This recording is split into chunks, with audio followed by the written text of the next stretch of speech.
Dan Hooker, back. That's my name. Yeah, it is. It is. For the people at home who don't know, Yeah. back December 3rd, New Zealand time. I'll get that right. Bobby Green, nice little veteran matchup, but top 15 matchup. Yeah, well, that's kind of where it all come together. Was after he beat Dawson. He knocked him out in 20 seconds in the main event only a couple of months ago, or a month ago. And yeah, I was watching that fight, and I just messaged my man. I says, I want to fight Bobby. He wants to fight in December. I said, me and Bobby can fight in December. And that's how it all came together. How quickly after that fight did the UFC say to Ash, yep, we'll do it? Yeah, well, that's like the funny thing about it. After a lot of pretty much any lightweight wins, I messaged Ash and I said, "Let me fight this guy, let me punch this guy's face." And yeah, and most of the time he's like, "We'll see, we'll see, we'll see," but then he's just come back and it would have only been like a couple of days after the fight when it all yeah, like the UFC's keen on it. That's a proper fight. That's two boys that are actually going to show up. That's not a fight you can do at the Apex. That's not a fight you can do without a crowd. That's a stadium. That's a stadium fight. We need the fans. We need the crowd's thirst for blood to draw us into a proper showdown. So initially you were sold on it as a main event. Dana came out last week, said it was going to be co-main to Sarukian and Dariush. They're still expecting you to fight 5 rounds. I guess just your thoughts on how this fight has come together in that sense. You being told it was a main event, and obviously it's not going to be that. Yeah. I just think it's just a bit of a misunderstanding. I think UFC bell me up and say, Dan, I want you to fight Bobby Green, Austin, Texas, love Texas. Main event. So, of course, main event, fight 5 rounds. I said, bet. I was like, doesn't sound any better than that. And then I see it gets announced as a co-main event for 5 rounds. And I said, whoa. I liken it to your boss offers you a promotion. You get a promotion at your job. He says, starting Monday, I'll give you there's a bit of extra work, but I'm promoting you, a whole new, you get everything that comes with that. You know what I mean? And then you show up to work Monday, he goes, well, actually, you're just going to do twice as much work for the same salary you're on. And I said, probably just doesn't work like that. So that's a funny one. We'll get it squared away. But yeah, I agree to a main event. If everyone wants the other fighters, the main event, that's fine. I understand it. They're both ranked higher than us. You want them to go for 5 rounds? Go for 5 rounds. I was like, but it's not the main event. It's not 5 rounds. Yeah, I saw a fun little tweet and delete from you when Dana made that. Oh, that pissed me right off, bro. That pissed me right off. That pissed me right off. That's yeah, that's a funny one. Like they're trying to. I don't know. No one. I'll call up. You call up anyone. You want to do twice as much work for the same money? No, brother. After 3, I'm going home. Would you have liked to at least have gotten a heads up before that announcement came out? Because I spoke to your manager not long afterwards, and he hadn't even seen it. He didn't even know that was the case. Not this. Like, I don't really care too much about that. Like, I didn't. Yeah, it's like I was expecting the main event. The main event's 5 rounds. I was like, you can't chuck it to co-main and then still keep the 5 rounds. It's like it's just not. It's not a thing. Like a 5-round co-main event just is not a thing. You either fight, it's either a main event or a title fight. It's like it's a lot of extra time for it's a sport of risk versus reward, and it's like You give me the main event, and then everything that comes with that. With winning a main event, is like bigger opportunities. You obviously get like a lot more exposure. Like I love main event, you know what I mean? But you're not getting the same reward for equal risk. Just doesn't make sense. Like I'm not it's taking me for a bit of a donkey, you know. Yeah, I remember you saying something after the Auckland main event. I asked after that, like if you'd be interested in 5 rounds if it wasn't a main event, and you basically said the same thing. You're not doing extra work for the same money. That's just people. Like that's human nature. No one wants to do twice as much work for the same job. Yeah, so just on that, can we expect it to stay 5 rounds? Are you able Well, to we'll negotiate? see. Like I haven't talked to the UFC. I don't have a contract, and I haven't seen a contract. I'm gonna show up and fight. Like yeah, it's the funny. Yeah, it's like it's just a funny.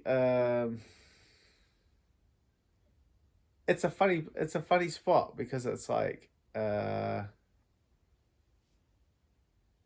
it just really doesn't get. It doesn't spark my interest.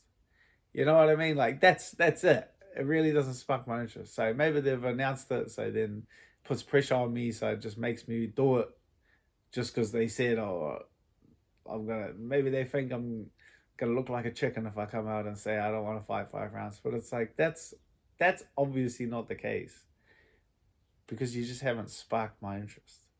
You know what I mean? If you want to do the first fight that we just go old school, we just go no time limit. Which great. I'll do a no round, no time limit fight for the same price. How about that? Now you have my attention. Now you have sparked my interest. But just like I don't know, seems a bit stale. I feel like if you pitched it to Bobby Green, he'd be up for it as I'm well. sure. I guarantee you, Bobby Green's up for it. You know what I mean? Now you have my interest now. Let's scrap it. We'll scrap the rounds. If they scrap the rounds all together and we just do a 25-minute fight or half an hour fight, because it can get half an hour because you don't need to waste the time drinking water in the corner. We just then it doesn't impact their TV or whatever. Scrap the rounds. We just have a fight. Now I'll do it for the same price. So there's my counter offer at UFC. I think you'd get a few more people's attention than just yours and Bobby's with that idea. I think a few people would love to see that, especially with you. Yeah, but that interests me. You know what I mean? Like now I'm interested.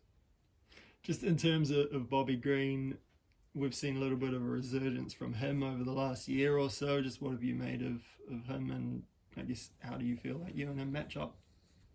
Yeah, like he's that's a veteran fighter. Like when you reach a certain level or a certain stage where you've been doing this for a certain period of time at a high level, you're comfortable fighting anyone.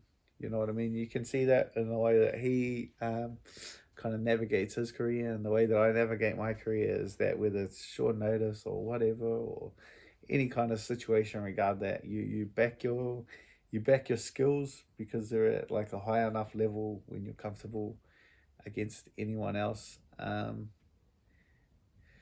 in the world. So I think he's like a lot of people have been saying, oh, he does fights really weird, but it's like I can see what he's doing. It's just a combination of a lot of high level techniques. Like very few people can fight with their hands low, which is, and he's essentially fighting like from a Philly shell, but to do it from both stances and to shift forward doing it, shift back doing it is it's like he's just incredibly experienced and very well rounded, but a high level understanding of the technical aspects. Have you ever fought anyone who kind of fights from a Philly shell defense? Well, that's a blessing as like said kickboxing, as we fight a guy like we've got a large group of guys there, and you will like when we do muck around, you know what I mean? Like I'll fight like that, others will fight like that, Bloods fights like that, a lot of guys that'll end up fighting like that, and making it in an effective style. So yeah, and obviously, like, I'm watching his fights, and I'm seeing some of the guys he fights are just baffled. Or it's quite funny, like the guys that are from, like, just like American MMA gyms, and they don't have a guy that gets in the gym and fights with his hands low and fights from like a fully shower, and you can see they're just like, what's he doing? Like, I can see how it just like baffles some opponents. It's definitely not a technique that that I've never seen before, or like baffle me in any way. I guess just with you and Bobby being, you've been in the UFC for about 10 years, both of you. You're both top 15 ranked opponents. There seems to be so much focus on the young, kind of up and coming, the new crop of guys these days, trying to rush them up. But it's just that's human nature, that to gravitate towards that, to gravitate towards some undefeated young kid, because it's like easier for, I guess it's just easier for people. It's like an easier pill to swallow, that there's just people out there, that there's just people that are born better than you. So that's why you don't want to do something, because there's just these super freak, super athlete guys that have been doing MMA since they were 5 years old, and now they're 25 and they're 20-0, and they've never been beaten. Like, it's funny to, like, your average person. That's an easier pill to swallow. Like, oh, I'm not going to do that because there's these super freak humans out there that are unbeatable. That's an easier pill to swallow than, oh no, you just work really hard at something for a really long time, and you persevere through tough times, and you take setbacks, and you keep going, and you can continually improve and make yourself better. It's just it's just an easier pill to swallow for you, for people. I understand it. I understand the concept, but it's not reality. Like, it's definitely not reality. It's just some people have been looked after really well, and then other guys are just persevered through the struggle. Like, but when you can see in the last fight, like, there was a top young kid, and he runs into a highly skilled fighter who he didn't give his flowers to. I even saw a video of him speaking about the fight after, and he's like, oh, just got clipped. Everyone was saying that I was supposed to beat this 37-year-old, and I'm sitting there watching. I'm like, you still don't even know how you got knocked out. Like, I'm watching, like, you still don't even know what he was doing. You still don't even know what you did wrong, and you're not even accepting the fact that you made a mistake. Like, you got beat fair and square. You got beat. You could say that. I got beat fair and square. But he's just said, oh, I just got clipped. So he didn't even know why you got clipped. Why did he get clipped? Share with the group. I know why. And it's it's like high level stuff. It's high level stuff. I can see, like, it's Bobby's greatest tool. We'll talk about it after the fight. But he does it very well. But yeah, I can see it. I'm not dumb enough to, like, these young kids he keeps knocking out, to keep jumping at him. It was a tougher set at best. If you reach, I have to teach. And Bobby's a very good teacher.